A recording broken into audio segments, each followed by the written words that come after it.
आपण बातम्या विस्ताराने पाहणार आहोत। शिवसेना पक्ष चिन्हावर आज दुपारी 2 वाजता पुन्हा सुनावणी होणार आहे। घटनेच्या 10व्या सूचीनुसार आमदारांना अपात्र करा अशी मागणी ठाकरेंच्या शिवसेनेने केली आहे। विधिमंडळ राजकीय पक्षाचा भाग आहे, पण राजकीय पक्ष नाही आणि विधिमंडळामध्ये कुणाला पद द्यायचं याचा अधिकार राजकीय पक्षाकडे असतो, असा युक्तिवाद ठाकरेंचे वकील कपिल सिब्बल यांनी केला। प्रत्येक कृती बेकायदेशीर आहे। प्रत्येक कृती घटनेतल्या 10व्या शेड्यूलनुसार कोणतंही परिच्छेद 2 आणि परिच्छेद 2 जे संविधानामध्ये आपले आहे हे सगळे डिस्क्वालिफाय होतील, हे सगळे बरखास्त होतील। शिवसेनेचं चिन्ह आणि मूळ शिवसेना ही त्यांच्याकडे अत्यंत बेकायदेशीरपणे सोपवलेली आहे। आम्हाला संपूर्ण विश्वास आहे की आम्ही जे काही गोष्टी केलेल्या आहेत, जे काही प्रक्रिया केलेल्या आहेत आणि जी काही प्रोसिजर केलेली आहे ती घटनेला अनुसरून केलेली आहे आणि कायद्याला अनुसरून केलेली आहे। त्यामुळे आम्हाला संपूर्णतः विश्वास आहे। विश्वास असणं हा महत्त्वाचा आहे। दावा हा कोणीच करू शकत नाही। दावा हा माननीय सर्वोच्च न्यायालय स्वतः करू।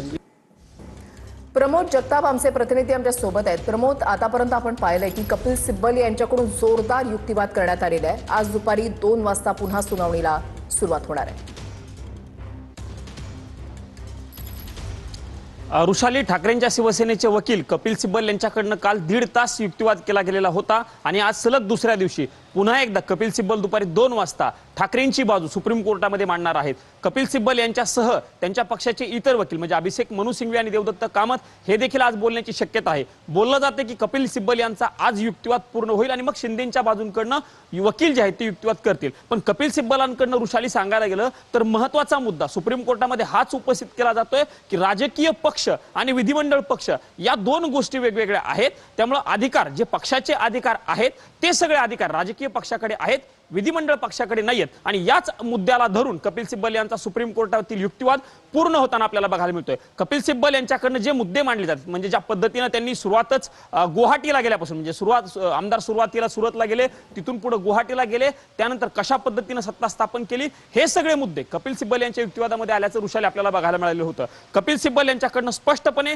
सुप्रीम कोर्टामध्ये हा दावा केला गेला की हा प्री प्लॅन आहे। म्हणजे जर समजा 31 आमदार सुरतला जातात ते एकाच हॉटेलमध्ये तिथे थांबतात, हा योगायोग नाहीये, हा प्री प्लॅन आहे। त्यानंतर भारतीय जनता पार्टीच्या नेत्यांनी त्यांना पुरवलेली रसद हे सगळं बघता पक्ष ताब्यात घेण्यासाठी केलेली ही प्री प्लॅन कृती आहे। हा मुद्दा त्यांच्याकडनं सुप्रीम कोर्टामध्ये मांडला गेल्याचं आपल्याला बघायला मिळालं होतं। ऋषाली, कपिल सिब्बल यांच्याकडनं निवडणूक आयोगावरती देखील प्रश्नचिन्ह उपस्थित केलं गेलं होतं। आयोगाकडनं ज्या पद्धतीनं वारंवार भूमिका घेतल्या त्या भूमिकांवरती शंका कपिल सिब्बल यांनी उपस्थित केली। सोबतच तत्कालीन विधानसभेचे अध्यक्ष राहुल नार्वेकर यांच्या कृतीवरती देखील कपिल सिब्बल यांनी ताशेरे ओढल्याचं बघायला मिळालेलं आणि हाच मुद्दा धरून कपिल सिब्बल आज सुप्रीम कोर्टामध्ये युक्तिवाद करू शकतात।